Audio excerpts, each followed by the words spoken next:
সপ্তাহ বা সুপ্ত। এই দুইটা শব্দের পয়তয় যুক্ত বর্ণে মনে হয় যে পয়ের নিচে তটা ঝুলে থাকে। এটা দেখতে খুবই স্মার্ট লাগবে যদি প এবং ত যুক্ত বর্ণটা সুন্দর করে লেখা যায়।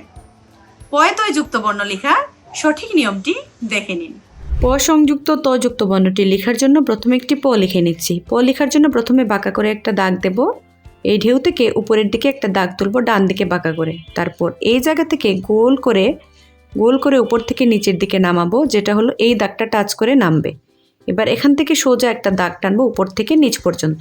এই দাগ যেখানে শেষ হয়েছে এখান থেকে ত বর্ণটা লিখে নেব। ত এর গোল্লা দিয়ে গোল করে ত বর্ণটা লেখা হয়ে গেল।